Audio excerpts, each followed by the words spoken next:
The open road leads to many paths, but also bears witness to countless horrors. Such is the case for truckers, who have seen more than their fair share. So get comfortable and let the darkness take control. As a man that has reached the ripe old age of 48, I can promise you I have seen some shit go down. This one totally takes the cake for me though. I was waiting out front of a truck stop back in the mid-80s, sitting on a park bench with a guy that had a big Rottweiler kind of dog on a leash with him. I tried to make small talk, but he was quite a sourpuss. So we sat there in silence for a few minutes, until the most unexpected thing I had ever seen happened right before my eyes. Whilst we were sitting there, a big 18-wheeler pulls in without a trailer, so he parks right up front like a normal car would. Inside the cab of the truck, with the driver, is a little monkey. The dance for the organ grinder kind. I think they're called rhesus monkeys perhaps. Well, the dog spots this little monkey and proceeds to go apeshit over it, lunging at the end of his leash and barking at the top of his lungs, generally making a real spectacle of himself to say the least. The driver is obviously upset, but not nearly as much as the monkey is. Actually, upset may be the wrong adjective to use for the monkey though. In retrospect, I think eagerly aggressive may be a more appropriate description for his disposition. He was pacing the dashboard back and forth, never taking his eyes off this very aggravating dog. The driver opens his little triangle window that they don't make on cars anymore, the ones made for smokers back in the day. He yells out to the douchebag to call his dog off because it's upsetting his monkey. The guy laughs and says no way, and proceeds to say that the dog isn't bothering anyone. The dog hasn't shut up since he laid eyes on the monkey, and I promise you he is bothering everyone for several blocks around. Now, here's where things start to get interesting. The driver says that if he doesn't call off his dog, he's gonna let the monkey loose on the dog. The douchebag laughs and says that his dog would eat the monkey alive. Upon hearing this, the driver leans over and reaches into his glove box, pulls out one of those tiny baseball bats, like you used to get at Astroworld or in carnivals, and places it in the monkey's hand. The monkey obviously knows what is about to go down, because he is now trying to squeeze out of that little triangular window as I mentioned earlier. This monkey has murder in his eyes if I've ever seen it. The driver hollers, "Last chance to save your dog's ass, man." In response, douchebag lets his dog off the leash. Now we have a situation that has escalated to the point where we have a dog jumping up at a window and a monkey screaming profanities right back at him, while the driver finally rolls down the regular window and out leaps all kinds of miniature primate hell. The dog never knew what hit him. Quick as a flash, this monkey is riding on the back of the dog's neck. His two back feet are all wrapped up around the neck fur, with one hand around the ear. The other hand, as you may have guessed, is now steadily and mercilessly raining down blows on this dog's head and face. And I mean hard blows. You can really hear them. Well, it only took a moment for the dog to realise that it was way in over its head. He bolts, yelping bloody murder as he runs away full speed. I mean, this dog is running so hard that he's throwing up tufts of grass and dirt as soon as he leaves the pavement. The monkey's still riding him and beating him the whole time. Douchebag acts like he wants a fight now, but several people, including myself, step in to stop that nonsense. In a couple of minutes or so, the little monkey comes looping back, with his little bat still in hand, and leaps up to the open window of the truck to await his master who has gone into the store. The douchebag ran off to try and find his dog, but I don't know if he ever did. My ride showed up, and I had to go. Nevertheless, never again in this lifetime will I see something so totally crazy and unexpected like that. I am both fortunate and humbled to have been privileged to be present for such an event. This happened to my father. A few years ago, he was driving a road train here in Queensland, Australia. It was him and 3 other road trains, I think, and he was second in line. For anyone wondering what a road train is, imagine an old-looking, generally all-around gargantuan-sized semi-truck, hauling 3, sometimes 4, normal-sized trailers at the same time. Yeah, hauling that much stuff, of course, is not going to be able to stop as fast as your 1994 Honda Civic. Anyway, some guy tried to overtake all of them before the overtaking lane ended. This lane isn't very long, about 1 kilometer, and they are few and far between along this road, which the guy obviously knew. Now, this guy had ran out of room by the time he had gotten to the truck at the front, and so he went off the road and rolled his car. The trucks all stopped, and my father got out and ran towards the car, which was by now on fire. The first driver was much closer to the car than my father was, due to these trucks being a good 100 meters long. When Dad got there, the truck driver just had his hands in the air, saying, "Nope, I can't handle this." What he had seen was the man, still conscious, flailing about in the car burning alive. Dad didn't want to see something so horrid, so he didn't look, but he is still haunted by the fact that a man was alive only 1 minute ago driving past him, but then, 1 minute later, he was burning alive in a car ahead. The truck driver is basically a basket case today. He still can't get over it and feels terrible, but it is by no means his fault. Driving back from a road trip, someone tried overtaking my father again on the same stretch of road, not 2 kilometers away from the night before. There were police up ahead, and the guy was up to about 200 kilometers an hour just to get ahead of my dad before the lane ended. So he slams on the brakes just before he can get seen by the coppers. And Dad says he barely braked in time to not send him flying ahead, due to the road trains having a much harder time braking than any car does. They get pulled over, and my dad abused the hell out of this guy because he was still upset about the night before, and he sure as hell didn't want to see that shit again. And the guy acted like he had no idea what he did. I have never seen my dad afraid, but I could see in his eyes just how scared he was when he told me this, because that moment terrified him so much that he could have been the guy to take another man's life so quickly. I hope you people can understand that trucks, especially road trains, do not have the same capabilities as cars, and you should know how to act around them and know how they work. I used to drive I-80 between San Francisco and Cheyenne, Wyoming, a lot. It is about 16 to 20 hours of driving, depending on weather and traffic and whatever.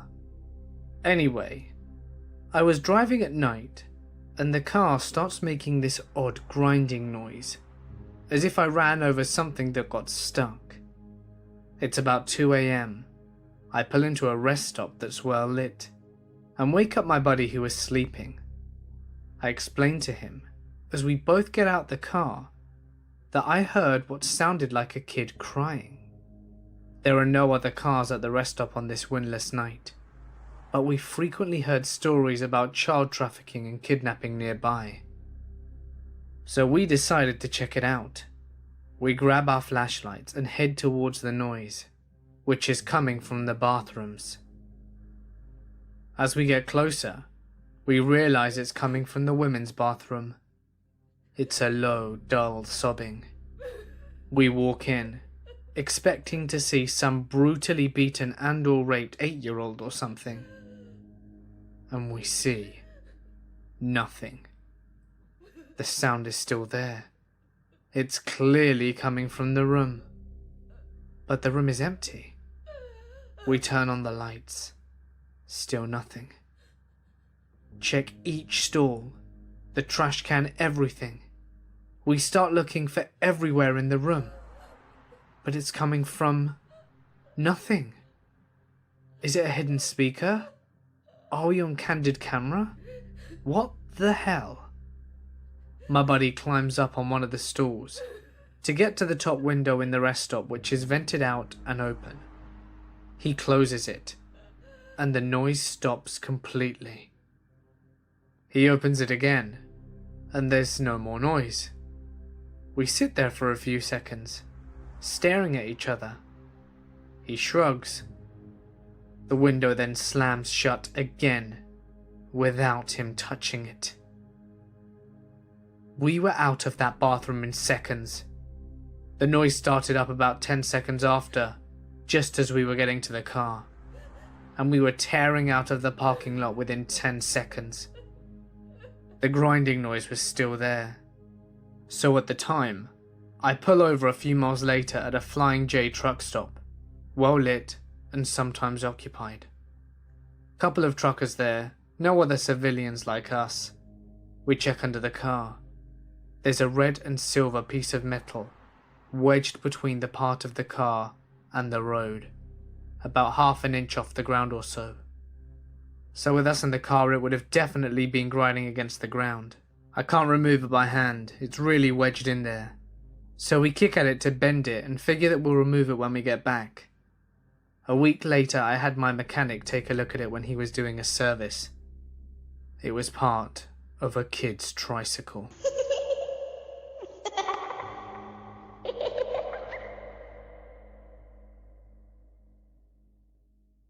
I've seen plenty of stuff out there in the interstate.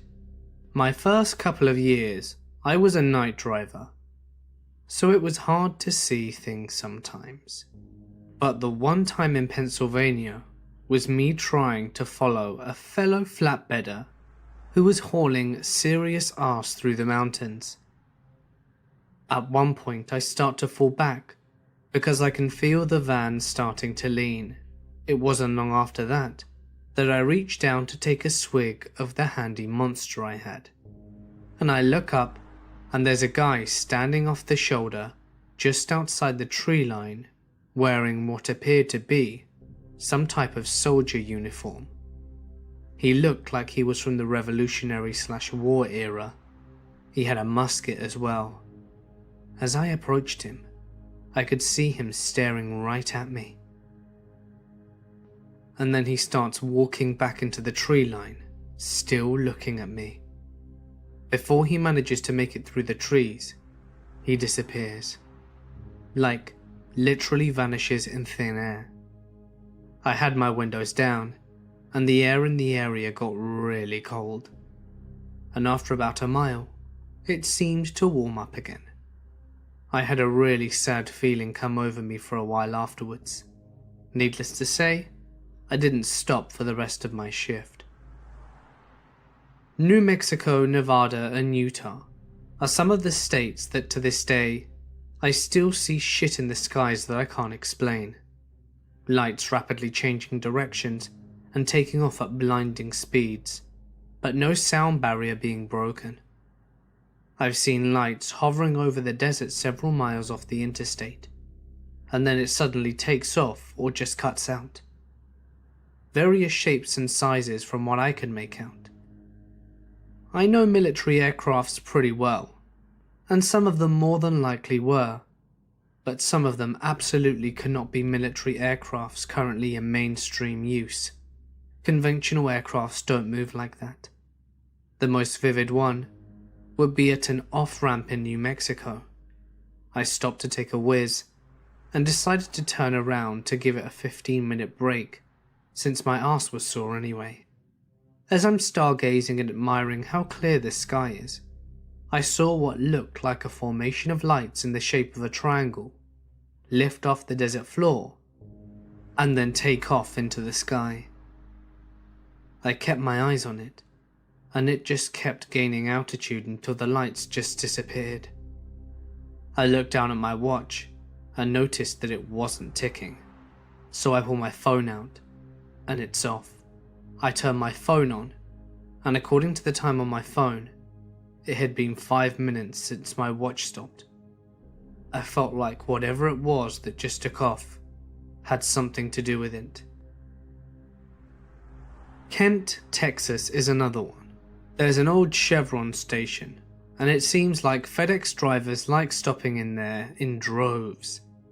I'm guessing it's a popular drop and hook point for them or something. But I stop one day, and I need to take a whiz. I don't know why I didn't just stop in Van Horn, so I pull off, and I roll into the empty lot across the street. Kent is an abandoned town. I walk up to the bush line and noticed a makeshift fire pit. The wood is somewhat burnt, but not all the way. The weird thing is that there is an unscathed dollar bill stuck in the wood. For a second I was like, ooh, piece of candy. But then I got this sudden feeling of nope, so I left it alone and went to the toilet. As I'm walking back, I look over and get a very negative feeling. I look to the ground in front of me, and bam, there's a rattlesnake looking right at me. I stop dead in my tracks and walk carefully around it, and it seems to be staring at me. I run as fast as I can, back to my truck feeling like somebody was behind me. I kicked up a lot of dust getting out of there, and I have never stopped in Kent since. This other time in Missouri, I stopped at an off-ramp to stretch and take a breather. As I'm smoking a cigarette, a little girl from some direction I couldn't figure out giggles and says, "Hi, mister." My initial reaction was a bit creeped out. What is a kid doing out here in the middle of the night? So I talk back and say hi. Then she responds with, "My mummy says you'll be okay. Don't worry."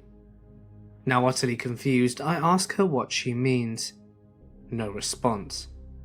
Then suddenly I feel like somebody is standing next to me. But it doesn't feel negative or bad. It just feels like somebody is right there next to me.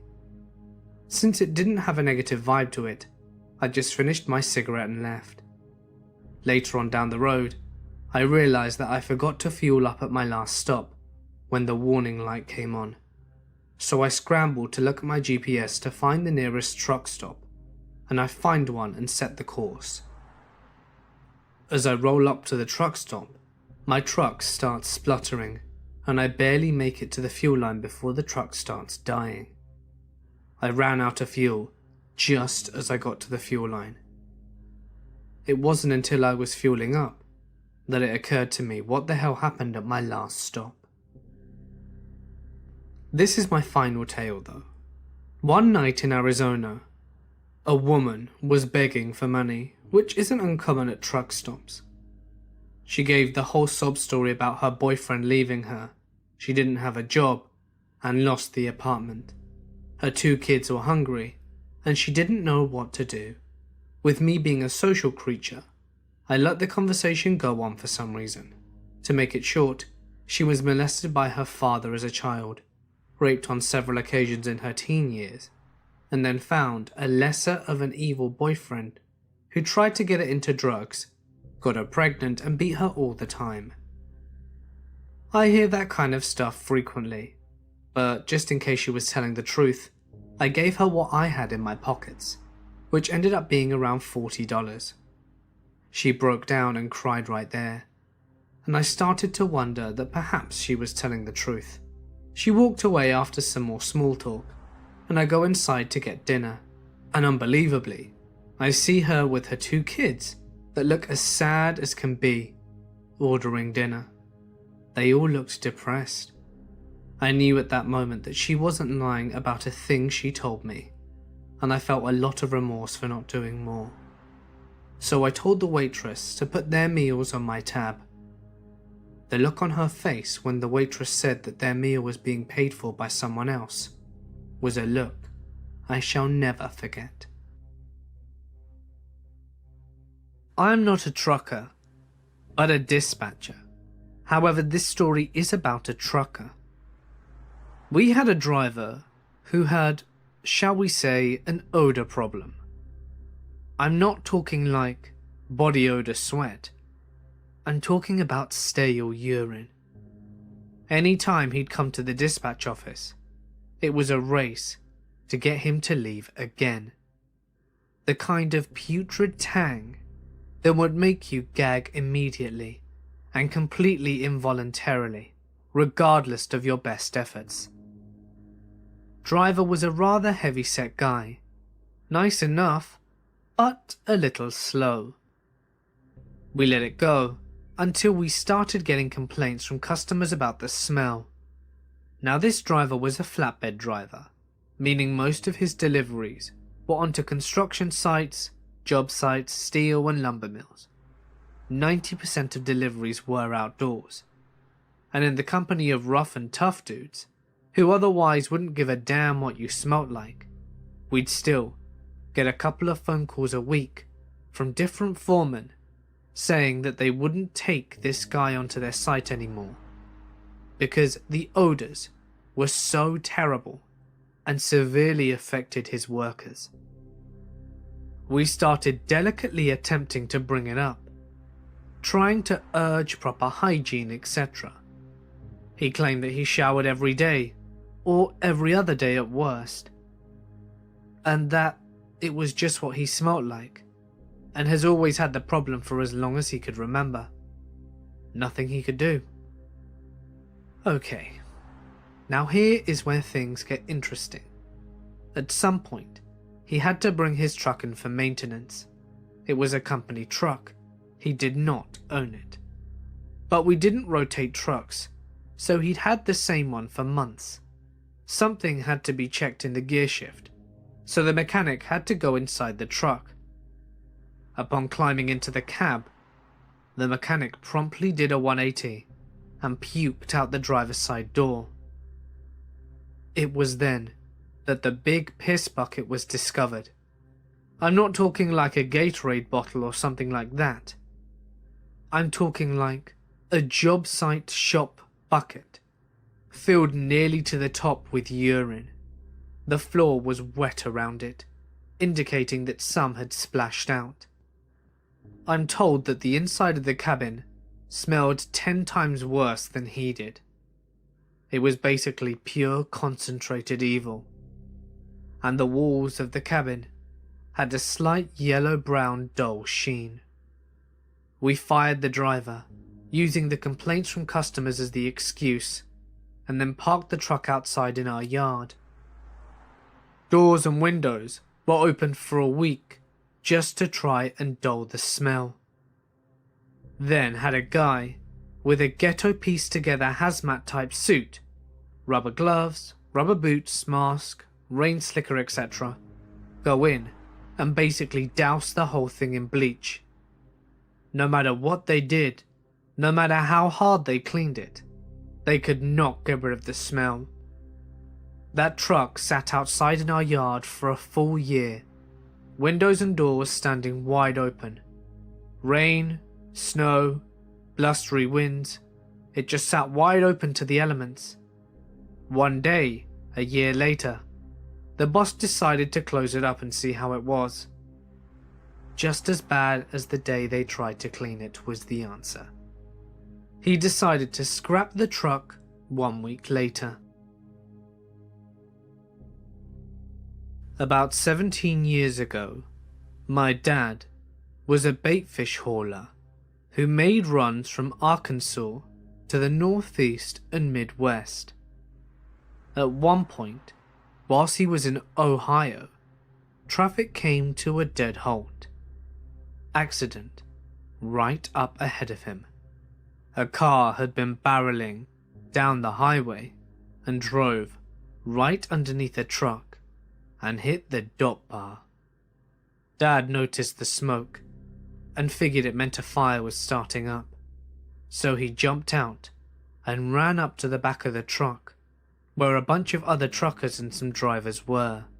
An engine fire was indeed starting, and there were 2 kids in the back seat of the car, really disoriented from the impact. The back passenger window was too small in the car for them to smash it open and get the kids out, so they had to go through the front passenger window. Dad was the only one with a small enough frame of the group and willing enough to climb inside. So he did. Unfortunately, the driver was too stupid and hadn't been wearing a seatbelt. He'd been decapitated, and his body was laying over the passenger seat. So my dad had to climb over him, between the 2 front seats, and pull 2 kids who were basically deadweight. He managed to do so. The car was mostly engulfed in flames about 15 minutes later. They handed the kids off to an elderly couple, who took them back to their car and cleaned the blood off them and gave them some sandwiches that they'd packed. State troopers were there a while later, took statements and all of that from everyone. The state boys went back and checked on the kids. They were mostly fine, just a little shaken up. The oldest one was a little girl, and Dad had to chuckle at one point when the little girl said, "Mama's gonna be real mad at Daddy this time." Made him wonder what other bonehead moves this dude had done in the past. I remember when Dad came home after the run, he had a styrofoam ice chest with him that had his clothes in ice water. Those clothes had been absolutely drenched in blood. Luckily, all came out in the wash, which was good with him, because it was his favourite pair of jeans. My dad was in Albuquerque. He stopped for the night at a pawn shop parking lot. It was around 10:30 p.m, and his air compressor was empty. Earlier that night he had rolled down the windows, but since the compressor was out, he couldn't roll back up until it refilled. Anyway, he's getting ready for bed, and a voice yells at him not to move. A female Puerto Rican tweaker jumped into the truck from the driver's side. The voice was on the passenger side window and pressed a gun to his head, ordering him to give her all his money and belongings of value. Unfortunately for her, my dad doesn't ever carry cash on him, and the poor guy never buys himself anything expensive. He had about $60, a broken laptop, a cup of change, and his clothes, blankets, and toiletries. Of course, he did have his credit card and debit card. They held him hostage there for more than an hour as she unloaded everything from the cab and handed it to her 300-pound male friend. According to my dad, Homegirl was tripping balls the entire time. She ordered him to follow her to the ATM, but considering that my dad owns his own business, it probably wouldn't have ended well when she'd have seen his accounts. He decided he couldn't let it happen. After a few more minutes, she decided that they were walking to the ATM. She had her friend on the passenger side help her down, ordering my dad to follow. As soon as she was clear of the door, he closed the door, locked it, and tried to honk the horn, but it hardly made an audible noise. Apparently, this was enough to send the trio running into the darkness with blankets in hand. Shaken, my dad called the police. Surprisingly, they had an amazing response. 15 to 20 patrol cars, a helicopter, dogs, etc. were there within 5 minutes. 2 of them were caught, but not the third one. For the last 7 years, I've been a bull hauler. I've seen some messed up stuff having to do with cattle, but the scariest thing to ever happen to me was on a trip to East Texas. I had left out from around Austin and went up to just north of Amarillo to kick them off at a feedlot. around 600-mile trip. I was feeling pretty good, so I decided to turn around and come on back to the cattle company instead of taking my break. I called dispatch and he gave me a sale barn to go pick up and bring back to the company. When I got back, I was pretty wore out, but they told me that a truck had broken down heading to Texarkana and he needed me to go and get the cattle. I thought, sure, I can do this. I made it about an hour from Texarkana on a little 2-lane Texas back road, talking to a friend of mine on the phone to try and stay awake. When I fell asleep, I remember hearing my friend yelling my name and waking up just to find myself off in the grass with a cowboy on a horse right in front of me roping a calf. He roped, dialed off, and turned to face me, and just as I hit him, he disappeared. It was a hallucination. Scared me so bad I was wide awake for the rest of the trip. I used to think being outlaw was me being a badass. I would run 1,500 to 2,000 miles with no sleep and just call it another day at work. I now realize it was just me being stupid and putting myself and innocent people in danger. Not something I will ever do again. My father and his friends are truckers, and here are some stories that they've shared with me. This one is about how my father lost his job. He worked for an owner-operator that had 3 trucks, one for himself, one for his brother, and one for my dad. Well, Larry was out on a run, and from what I understand it was somewhere in the south.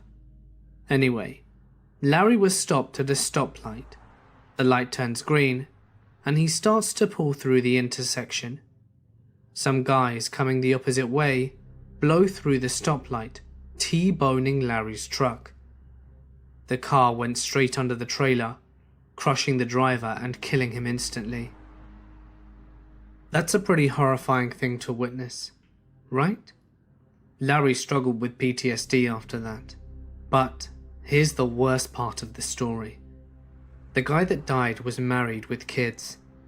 The family brought suit against Larry, and the court ruled that since he was a professional driver, he should have seen the guy about to run the red light and stopped, thus preventing the accident.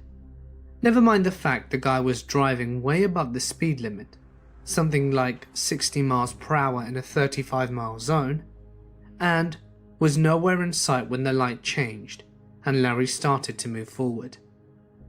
Larry ended up selling 2 of his 3 trucks to pay for the damages from the suit and to bring a countersuit to court.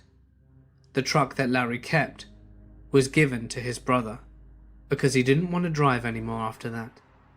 No idea what happened to the countersuit, sadly. Dad kept in touch with Larry for a little while after that, but Larry felt really bad about needing to sell my dad's truck and the whole accident in general. So my dad just kind of left him alone and eventually lost contact. But I hope he got the justice he deserved. The second story actually happened to a close friend of mine called Paul. Paul was driving down a mountainside in West Virginia when some car speeds up behind him and passes. Well, the car missed a bend in the road and hit the guardrail. Paul stops his truck, gets out, and sees if anyone is hurt. He walks up to the car, and apparently everyone seems fine, because they're A, massively drunk, and B, busy throwing empty beer cans and cases of beer over the guardrail so the police don't find them. Except one guy, who was bleeding from a facial wound, but he was throwing beer cans as fast as everyone else could, so Paul let him be. Paul sticks around until the cops show up. He doesn't say too much about the drunk guys, but when the police arrive, he makes sure to point out the guy with the facial wound, which gets a laugh out of the officers. This guy had been sitting in the back seat of the car when it hit the guardrail. Apparently he lurched forward in the collision and slammed his face into the beer he was holding, which cut a perfect outline of the top of the can, pop tab and all, onto his forehead. Around 2007, I was a trucker, and it was around 2:30 in the morning in Georgia. I was in the sticks about 100 miles north of Atlanta, on an I-75, and I was alone in a drop yard for trailers. I was there to drop off my current trailer and hook another one. All I had to do was go to pick up my paperwork from the mailbox and go. I loved shit like this. No bullshit, load is ready for me to pick up, and no waiting around. Great. Now, my entire life, there has been this weird phenomenon that has followed me. You know those halogen street lights? I would say about 60 to 70% of those lights I walked under would go dark. It's the strangest thing. If I walk down a street at night, it's not strange at all if every light I walk under goes out. And when I walk away from it, it comes back on. I walk the streets in darkness. I have no idea why it happens. Anyway, I've dropped my first trailer, backed under the trailer, I'm picking up, got my paperwork, and I'm raising the landing gear. I'm standing under a big street light, and guess what? It goes out. No big deal. But I say out loud, to no one in particular, I wonder why that always happens. And at that point, the craziest thing that has ever happened to me in my entire life happened. A calm voice from about 3 feet away said, "Show of respect." A voice. No one was around for miles. I was out in the middle of nowhere, and there was no one. I heard it plain as day. It was a man's voice. It wasn't loud, scary, nor intimidating. It spoke very matter-of-factly. Show of respect. I freaked out, jumped into the truck, and moved 80,000 pounds faster than I ever thought I could move it. I'm not crazy. I have never had a mental illness, and there is no history of mental illness in my family. I just wish I knew what it meant. I spent the past 10 years as a truck driver, so I've had my fair share of stories. Coming out of Washington State Terminal, I was asked to take one of our drivers to Southern California. Not a big deal, I've done it before. But let's meet our friend Gibson. You see, Gibson here seemed like a normal, cheerful and delightful person to keep in company, whilst talking your ear off. However, this all changed once the sun went down. Gibson here turns to me and says, "Hey, can you pull over for a sec? I need to ward off the snake people." This is where my brain doesn't quite process this, and I say, "What?" He repeats the same line, and here's where my spidey sense tells me that if Gibson doesn't ward off his snake people, I'm gonna have a bigger problem than this guy's cookie getting flipped. So I pull over and he gets out. Now here comes the weird. He does this dance in front of my headlights, and all I can say is that he certainly does his snake warding dance. Now here's my dilemma. This guy obviously has a few fries short of a Happy Meal, but I was asked to drive his ass to SoCal. Unfortunately, I think too long about this, and Gibson is sitting next to me again in the passenger seat, as if nothing had happened. I drive 1,200 miles without stopping, and Gibson gets his new truck in SoCal, and I never give another person I don't know a lift again. But hey, at least I didn't have to deal with the snake people, right?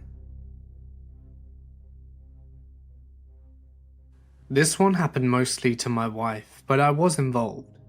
We met for dinner after work and we were heading home. At the time, she had a small car, and I was in my massive truck. She was far enough ahead of me for me to make her car look like a dot in the horizon.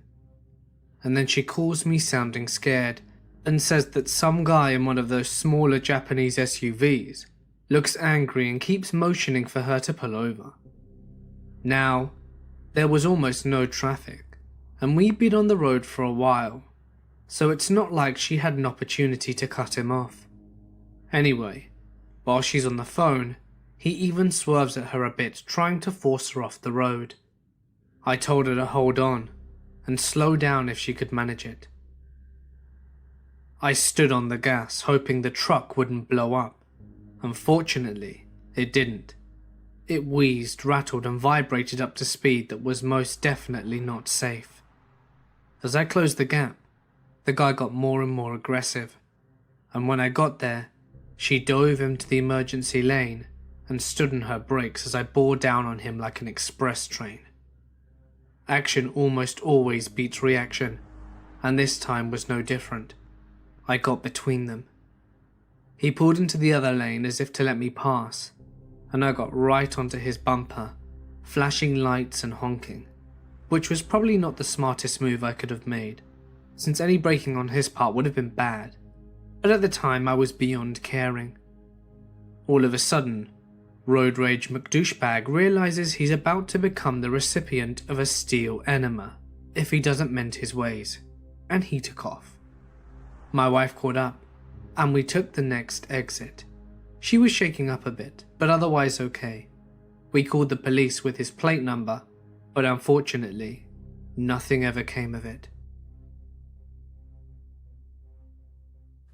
This happened to me when I was 15. My dad ran a wrecker service for over-the-road truckers. Late one night, we got a call that a truck had run off the road and struck a tree 20 miles south of town. So my father and I fired up the wrecker and headed south. When we came to the scene, the truck and trailer had ran off the road to the right and smacked a tree head on. It was one of those 100-year-old oak trees. This was back in the day when there were cab-over semi-trucks, or the ones without noses or the engine is underneath the cab. The truck was still running at idle. The doors were closed, but no driver was seen in the driver's window. The front driver's windshield was busted, and there was a large hole in the middle. The trailer was loaded with flat 1/4-inch steel sheets. Of course, it's pitch black, and you can't really see things that well. When we first got there, our impression was that the driver smacked the tree, hit his head on the windshield, and was already getting treatment somewhere else. So my dad set up the wrecker to hook onto the trailer, and he wanted me to open the cab up in order to release the brakes. When I opened the door, I was greeted with a lower half of a body. When the driver hit the tree, a single sheet of steel broke free and cut through the cab, cutting the driver in half. The upper half of his body went through the windshield. I found the driver's upper half in a cornfield, about 40 feet from the truck, and he was still grabbing the upper part of the steering wheel. It looked like he was frozen in time, still driving the truck. Needless to say, he went into a body bag with his lower half, and we worked through the night, getting the truck and trailer back to town. This is one of many experiences I've had growing up in a wrecker service family. Many years ago, I was on what was called a meet and turn. This is where a driver that is domiciled out of one city will drive a load halfway to its destination, whilst a driver domiciled out of that destination will drive halfway with a load that is destined for my city. We met in a parking lot, switched trailers, and drive back home. I had been on this run for a few months, and found that I always got to the meet point about an hour before the other driver. It was a dark and empty dirt lot around 3 AM, so I would stretch across the seat and take a short nap. One night, about 10 minutes into my nap, I was awoken by a barking dog. I tried to ignore it, but it carried on for several minutes and got louder as the dog got closer. Soon, it became apparent that the dog was right outside my truck, barking at me. Okay, either this dog is Lassie and trying to alert me of something, or else it's just a pain in the ass and I'll need to throw something at him to scare him off. It's important to note, the barking had been going on for a good 10 minutes at this point. So I sat up and looked out my window. Standing there, mere inches on the other side of the glass, was a man about 35. He was a large fellow and was barking at me. His eyes were crazy and he was frothing from the mouth a little. The scene really held my attention for a moment. The sheer creepiness of this struck me. Gently, and making an absolute minimum of sudden movement, I reached down and started my truck and slowly pulled away. He chased me, much like you'd expect an angry dog to do, barking all the while. Needless to say, it played hell with my power naps from then on. I've been a long-haul truck driver for a few years, and just spending every day out on the road is pretty crazy. You see a lot through the windshield of a truck. The image that sticks out with me the most are the dead people that you see. There was a bad incident one night in Chicago. It was late, rainy, on the interstate by Wrigley Field, and all I could see were flashing lights in the opposite lane. I don't usually rubberneck because I don't want to see other people's misfortune, but this time I did. There was a dead family lying broken on the road, and the first responders were pretty much just standing around, waiting for the coroner to arrive. I can still see the flashing lights in the rain, and the little dead baby lying 30 feet away from its dead parents. I wish I had never looked. Another time again in Chicago, probably around Gary, I saw a possible drunk driver in a fancy car, driving erratically on the interstate. I called the police and gave them the mile marker where it was, so that they could try and stop it. I lost sight of the car as it sped off, but a few miles down the road, it was flipped over on the other side of the freeway, engulfed in flames. I don't think the driver made it out, as there was no one standing beside it. One night in northern Ontario, I was climbing a hill on a single lane back up top, and just as I crest the hill, there is a minivan coming straight at me in my lane, and a long line of cars that are passing the other. I have nowhere to go, and I'm not allowed to leave my lane of traffic even if that means killing you. So I hit the brakes, even managing to lean forward and grab the trailer spike to use all the brakes, knowing these two things. I'm about to kill someone in this minivan, and that I am about to be covered in thousands of gallons of horse piss that I was hauling in the trailer. Luckily, the stupid minivan was able to get back on the other lane when other vehicles started hitting their brakes to avoid the incident that was about to happen. Things like this I remember. Nearly dying in accidents, nearly killing people as they cut you off, not realizing how long it takes for a truck to stop. There are good days to driving trucks, but the bad ones are the reasons I quit. I was running on Kansas Highway 96, out of the Great Bend early one morning. Dawn was just peeking over the horizon back to the east, and I rounded the curve out of the town, heading west, when I see Bambi and the gang crossing the road. It must have been at least 12 of them. I get up in the middle of the road and I lay on the air horn.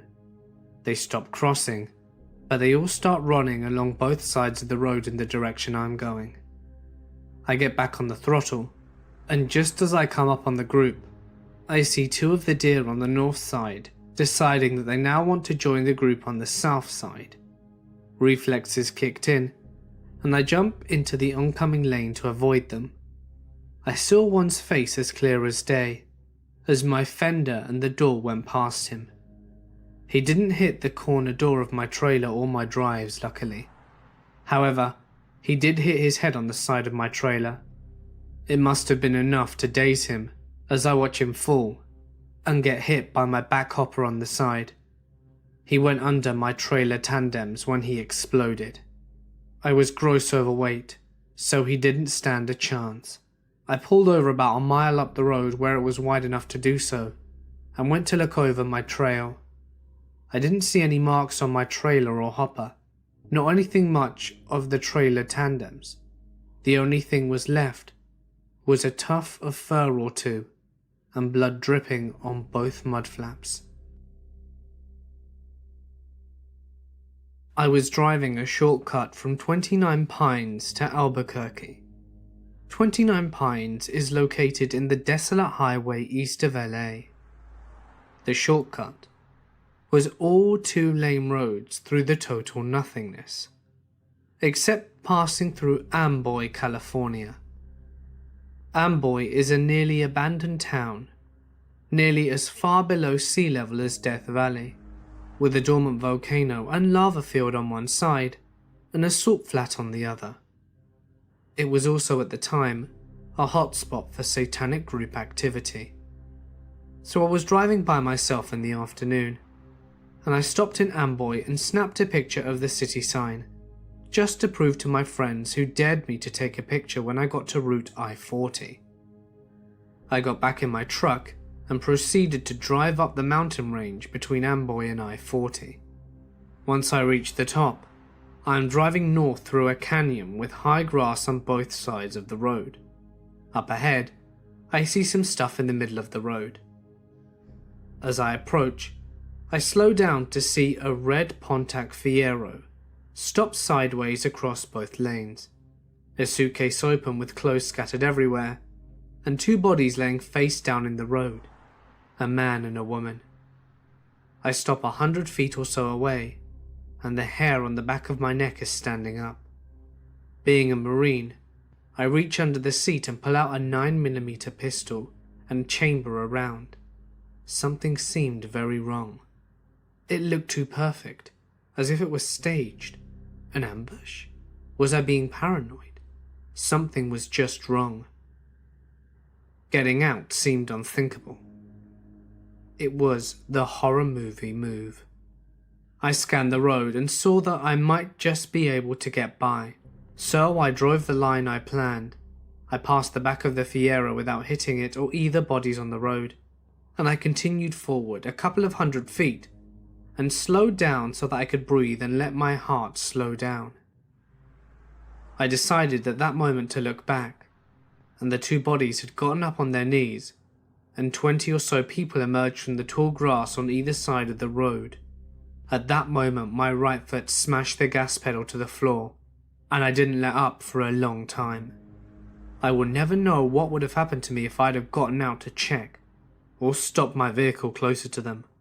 Somehow, I don't think it would have been good, and sometimes, real life can be scarier than any movie. My dad had been a truck driver my whole life. The one incident that sticks out to me the most is when he saw someone in this company accidentally kill a lady. Or rather, the lady was killed by the guy's truck. There was this notoriously bad intersection, and the woman just blew through it illegally and out in front of my dad's co-worker's loaded semi, with my dad directly behind him. A lot of people don't realize that trucks can't slow down like cars. They have to gear down because of how heavy they are. She was killed instantly, and her family later tried to sue the company my dad worked for, which went nowhere. Also, when I was a kid, he was in a grain elevator explosion. My dad's truck was about the 10th in line, and the first couple of trucks were basically vaporized. It was a pretty scary day, because we saw about it on the news before he was able to get hold of us. I worked as a trucker for a year or so, and had some weird experiences. One of the strangest things I saw was off the Trans-Canada in BC. It was surprisingly dead on the road I was on, with nobody going in either direction, which is weird even for Wednesday in the wee hours of the morning. I found a corner and see a pillar of smoke.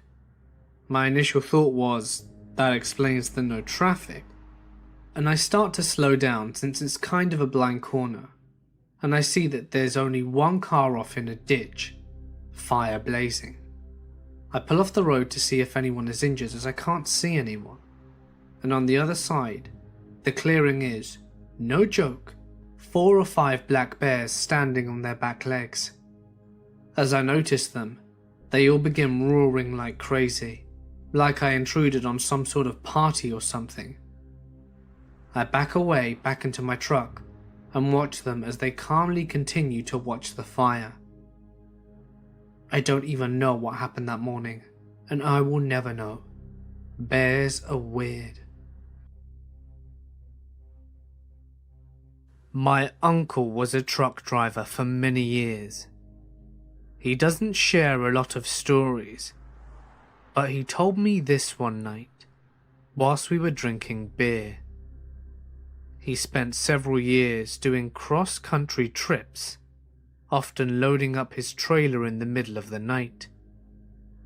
While he waited for his trailer to be loaded, he'd make his way over to a nearby truck stop, have a late night meal, and shoot the shit with any other drivers there.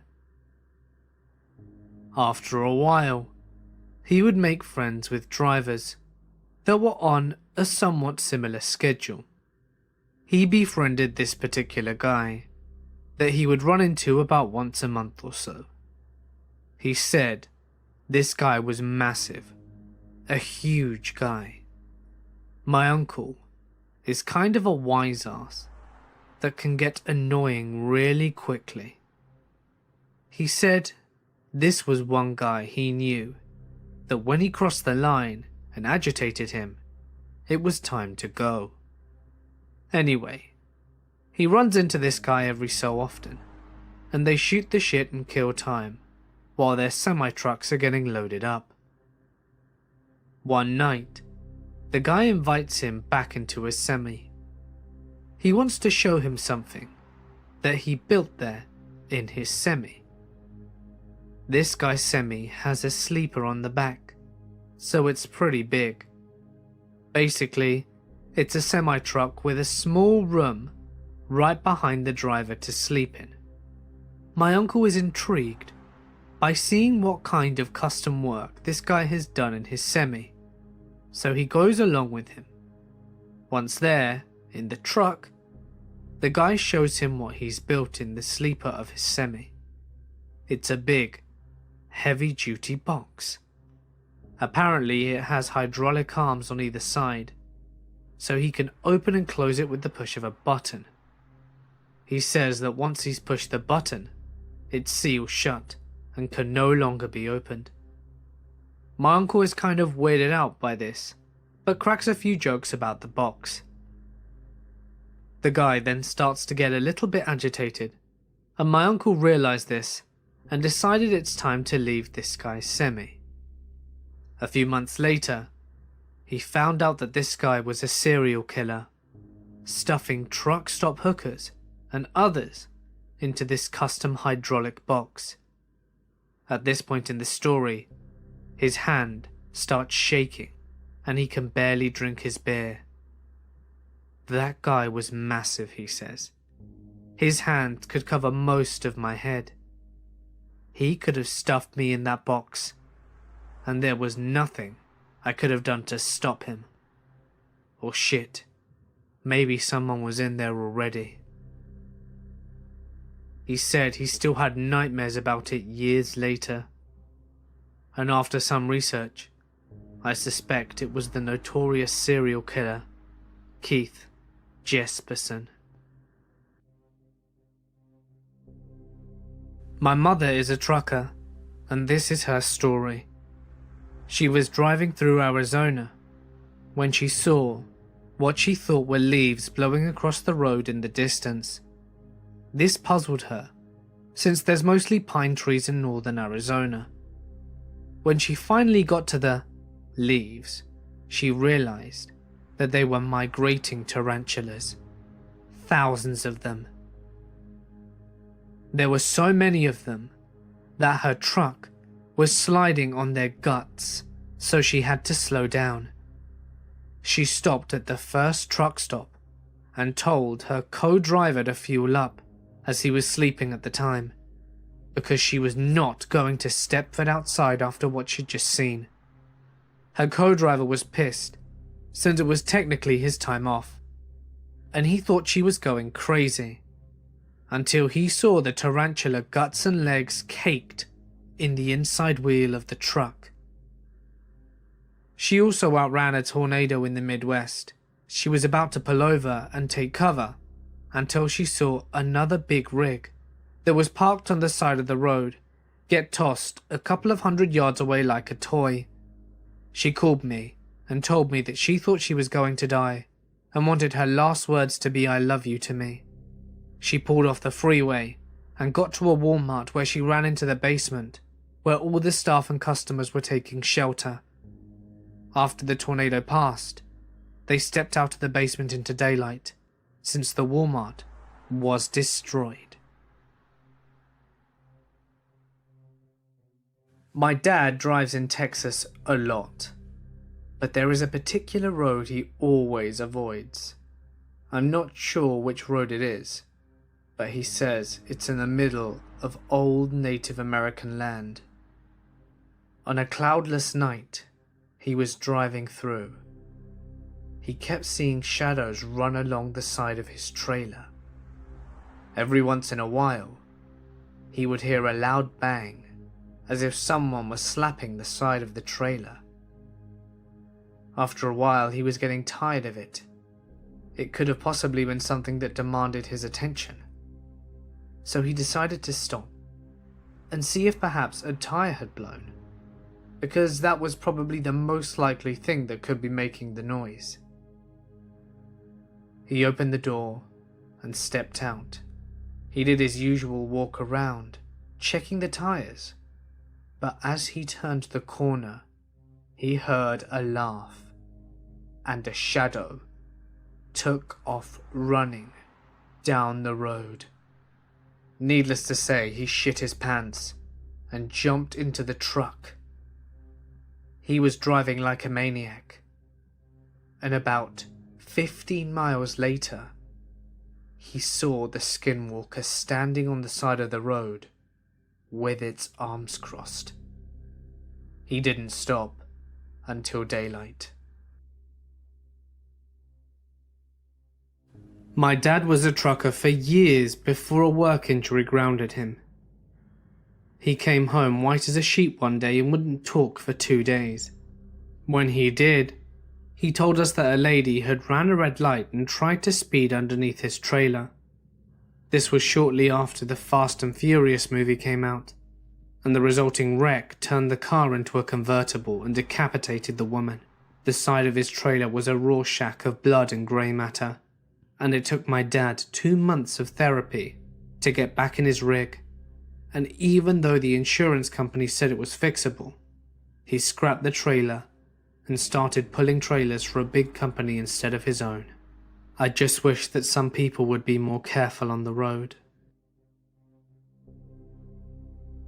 My uncle was a long-haul truck driver back in the 90s. Mainly did international runs from Canada down to the US and then back to Canada. He had a pretty nice new Kenworth that had one of those maximum size sleepers on it, a built-in toilet and the works. He decided that the small tank that came with the toilet was a pain in the ass to have to empty so frequently.